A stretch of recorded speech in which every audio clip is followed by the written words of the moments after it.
Hi friends, इस video में हम एक प्रॉब्लम को सॉल्व करेंगे that is pair in a sorted array. तो सबसे पहले हम इस प्रॉब्लम को समझते हैं with the help of an example. So problem में हमें एक इंटीजर एरे गिवन है जिसके अंदर सारे के सारे एलिमेंट्स असेंडिंग ऑर्डर में सॉर्टेड होंगे फ्रॉम लेफ्ट टू राइट। इस एरे के साथ साथ हमें एक इंटीजर के भी गिवन है और हमसे पूछा गया है कि बताओ क्या इस सॉर्टेड एरे में कोई भी ऐसा पेयर है या नहीं जिसके दोनों एलिमेंट्स का अगर हम सम करें तो के इक्वल आ जाए। अगर ऐसा पेयर हमें मिल जाता है so we will return true, else we will return false. ना प्रॉब्लम में हमें एक और कंस्ट्रेंट गिवन है जिसका हमें ध्यान रखना है दैट इज जो भी पेयर हम कंसीडर करेंगे उसके दोनों एलिमेंट्स जो हैं वो डिफरेंट इंडेक्स पे पड़े होने चाहिए। हम सेम इंडेक्स वाले एलिमेंट को एक से ज़्यादा बार कंसीडर नहीं कर सकते हमारे पेयर में। So this is the problem that we have to solve in this video. Now let's talk about the solution approach to solve this problem. Now in this problem we have to find a pair and to represent a pair we need to use two variables. वो दो variables हमारे pair के दोनों elements को represent करेंगे और उन दोनों variables को हम क्या कहेंगे two pointers. So हमने टू पॉइंटर्स पैटर्न की जो इंट्रोडक्शन वाली वीडियो थी उसमें देखा था कि एक पॉइंटर क्या होता है।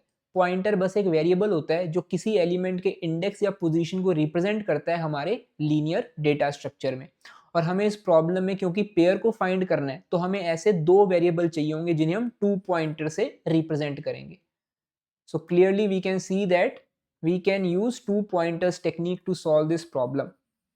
नाउ ये तो हमें पता लग गया कि यहाँ पर हम टू पॉइंटर्स पैटर्न या टेक्निक अप्लाई कर सकते हैं, बट अभी भी एक सबसे इंपॉर्टेंट क्वेश्चन है जो हमने आंसर नहीं किया दैट इज जो हम दो पॉइंटर्स लेंगे क्या हमें उन दो पॉइंटर्स को एरे के एक ही एंड से स्टार्ट करना है या फिर एक पॉइंटर लेफ्ट एंड से स्टार्ट होगा और एक पॉइंटर राइट एंड से स्टार्ट होगा। ये क्वेश्चन बड़ा इंपॉर्टेंट है क्योंकि ये जो हमारे पॉइंटर्स की इनिशियल पोजीशन होती है यही डिसाइड करती है कि हमारा जो सॉल्यूशन है वो एफिशिएंट बनेगा या फिर इनएफिशिएंट बनेगा।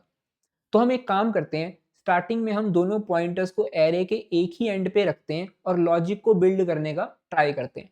सो हमारा एक पॉइंटर होगा 0th इंडेक्स पे, एक पॉइंटर इसके आगे से स्टार्ट होगा ना। हमने दोनों पॉइंटर्स को एक ही इंडेक्स से क्यों नहीं स्टार्ट किया, बिकॉज प्रॉब्लम में हमें क्लियरली कहा गया है दैट इन अ पेयर जो भी हम एलिमेंट्स को चूज करेंगे वो दोनों एलिमेंट्स डिफरेंट इंडेक्स पे प्रेजेंट होने चाहिए। हम सेम इंडेक्स वाले एलिमेंट को एक से ज्यादा बार कंसीडर नहीं कर सकते।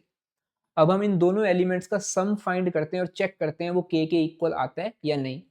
सो adding these two elements we will get the sum as 1 now which is not equals to K. दो केस हो सकते हैं, अगर हमारे पेयर के एलिमेंट्स का सम के इक्वल नहीं है तो या तो वो सम के से छोटा होगा जैसे इस केस में या फिर बड़ा होगा। अब यहाँ पर हमारा जो सम आया है एलिमेंट्स का वो के से छोटा आया है, तो अब हमें एक डिसीजन लेना है कि इन दोनों पॉइंटर्स में से क्या हम एल पॉइंटर को स्टैटिक रखें और आर पॉइंटर को मूव करें ताकि हमारा जो नेक्स्ट पेयर आए उसके एलिमेंट्स का सम इंक्रीज हो पाए। बिकॉज करंट एलिमेंट्स का सम के से छोटा है तो जो भी अब हम पेयर फाइंड करना चाहते हैं हम ये चाहते हैं कि उसमें एलिमेंट्स का सम इंक्रीज हो जाए। तो क्या वो इंक्रीज करने के लिए हमें एल को स्टैटिक रखना है और आर को मूव करना है, या फिर आर को स्टैटिक रखना है और एल को मूव करना है, या फिर हमें इन दोनों पॉइंटर्स को मूव करना है। क्या हम ये डिसीजन ले पाएंगे या नहीं, that is very important. Now in this array, because all the elements are sorted in ascending order from left to right, तो अब आप उन तीनों केसेस में से कोई भी केस अप्लाई करो, या तो आप राइट पॉइंटर को मूव करो या फिर लेफ्ट पॉइंटर को मूव करो या दोनों पॉइंटर्स को मूव करो। राइट साइड में जब आपके ये पॉइंटर्स मूव होंगे तो आपको या तो एक बड़ा एलिमेंट मिलेगा या फिर सेम वैल्यू वाला एलिमेंट मिलेगा। सो अल्टीमेटली आपका जो सम है आपके पेयर का वो इंक्रीज ही होने वाला है। तो हम यहाँ पर क्लियरली एक डिसीजन नहीं ले पाएंगे कि हमें एल को स्टैटिक रख करके आर को मूव करना है या फिर आर को स्टैटिक रख करके एल को मूव करना है या फिर दोनों पॉइंटर्स को मूव करना है, क्योंकि हर केस में हमारा जो पेयर्स का सम है वो इंक्रीज ही होगा। तो एक काम करते हैं, अभी के लिए हम इस केस में एल को रखते हैं स्टैटिक और आर पॉइंटर को एक स्टेप आगे मूव करते हैं और देखते हैं क्या होता है। So moving this R pointer one step forward, जो हमारे एलिमेंट्स का सम है वो 1 से तो इंक्रीज हो गया बट के से अभी भी छोटा है। सो इन दोनों एलिमेंट्स का सम क्या होगा 4 which is still less than k. So again we need to move this r pointer and keep the l pointer static. अब एक चीज देखो, अगर आपका लेफ्ट एलिमेंट पेयर में -2 है तो आप दूसरा कोई भी एलिमेंट इस एरे से चूज करो, आपका सम कभी भी k से बड़ा नहीं होगा. तो r पॉइंटर आगे बढ़ता रहेगा, कभी भी हमें ऐसा पेयर नहीं मिलेगा -2 के साथ जिसमें एलिमेंट्स का सम k के इक्वल आ जाए. हमेशा सम k से छोटा ही रहेगा. सो अल्टीमेटली जो r है वो चलता एरे से बाहर निकल जाएगा. So then what we will do, अब हम L पॉइंटर को एक स्टेप आगे मूव करेंगे और R पॉइंटर रीइनिशियलाइज हो जाएगा उससे एक आगे वाले इंडेक्स से. सो फिर से सेम लॉजिक कंटिन्यू करेंगे, दोनों एलिमेंट्स का सम करो. अब जो सम आएगा that will come out to be 9 which is still less than k. So move this R pointer. So फिर से हमने क्या करना है, L पॉइंटर को स्टैटिक रखना है इस केस में और R पॉइंटर को आगे मूव करना है. जैसे ही हमने R पॉइंटर को मूव किया, अब हमें ऐसे दो एलिमेंट्स मिल चुके हैं जिनका सम 10 के इक्वल है. So we will return true in this case. अब अगर हम इस लॉजिक की कॉम्प्लेक्सिटी को एनालाइज करें तो हम कर क्या रहे हैं यहाँ पर. स्टार्टिंग में हमने लेफ्ट पॉइंटर को 0 इंडेक्स पे फिक्स किया था और R पॉइंटर को पूरा राइट में ट्रेवर्स करवाया. अगर हमें पेयर नहीं मिला, फिर हमने L पॉइंटर को आगे मूव किया एक स्टेप और दोबारा से राइट पॉइंटर को पूरा का पूरा राइट साइड वाला एरे ट्रेवर्स करवाया. सो वर्स्ट केस में हम क्या कर रहे हैं, हम L पॉइंटर को हर इंडेक्स पे लेकर जा रहे हैं और उसके राइट वाले सारे एलिमेंट्स को ट्रेवर्स कर रहे हैं. So therefore in the worst case the complexity will be n square where n is the length of this array. So two pointers approach हमने यूज तो की बट उससे हमारी जो कॉम्प्लेक्सिटी है वो एफिशिएंट नहीं बन पाई. हमारा जो लॉजिक है वो क्वाड्रेटिक टाइम कॉम्प्लेक्सिटी वाला है. अब ये हुआ क्यों, वो हम थोड़ा सोचते हैं. सबसे इंपॉर्टेंट रीजन कि हमारा लॉजिक एफिशिएंट नहीं बन पाया वो ये है कि हम इस अप्रोच में जब हम दोनों पॉइंटर्स को एक ही एंड से स्टार्ट करते हैं तो हम डिसीजन नहीं ले पाते कि दोनों पॉइंटर्स में से कौन से पॉइंटर को मूव करना है when the sum of the elements is not equals to k. जैसे कि इस केस में क्या हुआ था, जब हमने दोनों पॉइंटर्स को एक ही एंड से स्टार्ट किया था और एलिमेंट्स का जो सम था वो k से छोटा था, तो हम डिसाइड नहीं कर पा रहे थे कि r को आगे मूव करें, l को आगे मूव करें या फिर दोनों पॉइंटर्स को एक साथ मूव करें.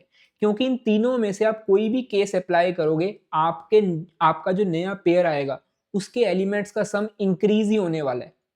तो आप डेटरमिनिस्टिकली एक डिसीजन नहीं ले पा रहे थे. इसीलिए हमारी जो कॉम्प्लेक्सिटी है इस लॉजिक की it will be n square. अब हम एक काम करते हैं, हम हमारे पॉइंटर्स को इनिशियली एक एंड पे नहीं रखते, डिफरेंट एंड्स पे रख करके हमारे लॉजिक को बिल्ड करने का ट्राई करते हैं. सो अगर हम एक पॉइंटर को रखें हमारे एरे के लेफ्ट एंड पे और एक पॉइंटर को रखें हमारे राइट एंड पे, अब देखते हैं क्या होगा. इन दोनों एलिमेंट्स का सम करेंगे, it will come out to be 9. क्या 9 k के इक्वल है? नहीं है. So sum is less than k. तो अब हमें डिसाइड करना है कि L को मूव करें या R को मूव करें. अब आप सोच के देखो, क्योंकि हमारा जो ये एरे है इसके अंदर सारे के सारे elements left to right ascending order में सॉर्टेड हैं. तो अगर आप इस R वाले पॉइंटर को मूव करते हो लेफ्ट साइड में, तो अब आपको जो नेक्स्ट एलिमेंट मिलेगा या तो छोटा मिलेगा या फिर पिछले एलिमेंट के इक्वल मिलेगा. तो आपका जो सम है एलिमेंट्स का वो और कम हो जाएगा. ऑलरेडी आपके जो दो एलिमेंट्स हैं इनका सम करने पर जो वैल्यू आ रही है वो k से छोटी आ रही है.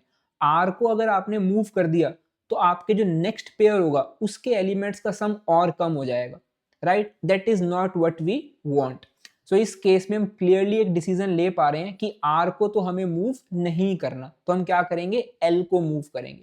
बिकॉज जैसे ही L राइट साइड में जाएगा हमें या तो एक बड़ा एलिमेंट मिलेगा या इक्वल एलिमेंट मिलेगा. So there is a possibility कि हमारे जो नया पेयर आएगा उसके एलिमेंट्स का सम इंक्रीज हो जाए और वही हम चाहते हैं. सो करंट एलिमेंट्स का पेयर हमारे k से छोटा है, so we have to find the next pair जिसमें एलिमेंट्स का सम इंक्रीज हो पाए. So clearly in this case we can take the decision to move this L pointer forward. So L pointer को एक step आगे move करते हैं. Now again let's do the sum of these two elements. Now it will become greater than k. इन दोनों elements का जो सम है वो अब k से बड़ा हो गया. अब अगर इस केस में भी हम L को मूव करेंगे तो नेक्स्ट पेयर वाले एलिमेंट्स का सम और बड़ा हो जाएगा बिकॉज राइट साइड में एलिमेंट्स इंक्रीज हो रहे हैं. So we cannot move L pointer in this case. We have to move R pointer to reduce the sum. तो इस केस में हमें R पॉइंटर को ही मूव करना पड़ेगा ताकि नेक्स्ट पेयर का जो सम हो वो रिड्यूस हो पाए. सो आप देख सकते हो क्लियरली हम यहाँ पर डिसीजन ले पा रहे हैं हर केस में कि हमारा L पॉइंटर मूव होगा या फिर हमारा राइट पॉइंटर मूव होगा. सो यहाँ पर हम राइट पॉइंटर को मूव करेंगे और इन दो एलिमेंट्स का सम फाइंड करेंगे. So now the sum of these two elements will come out to be greater than k. So हमें फर्दर r पॉइंटर को मूव करना पड़ेगा ताकि हमारा सम रिड्यूस हो पाए. So r पॉइंटर को मूव किया, हम आ गए थर्ड इंडेक्स पे.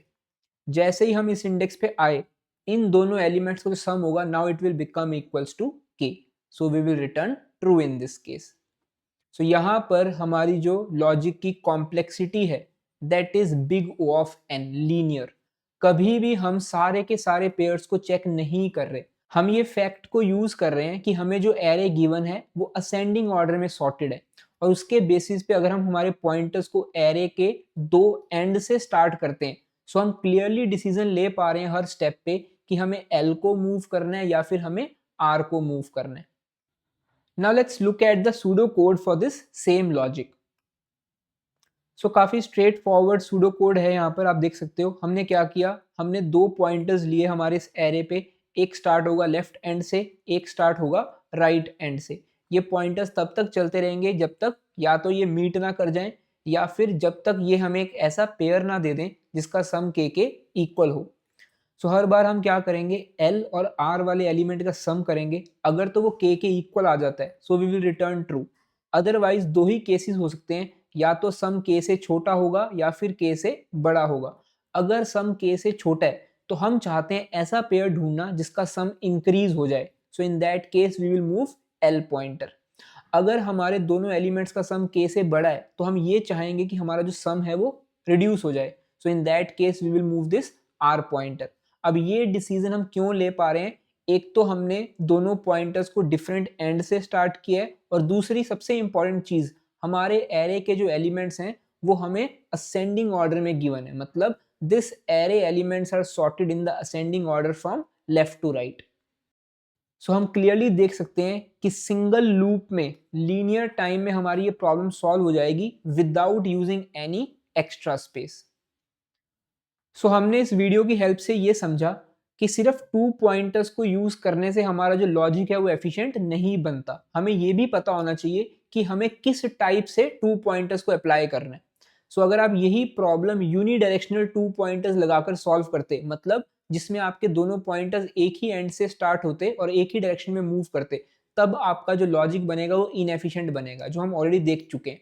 पर अगर आप कन्वर्जिंग पॉइंटर्स को यूज करोगे जिसमें आपके दोनों के दोनों पॉइंटर्स डिफरेंट एंड से स्टार्ट हो रहे हैं, उस केस में आपका जो लॉजिक है वो एफिशिएंट बनेगा. So this is very important to understand with respect to two pointers pattern. So that's all for this video. Thank you everyone.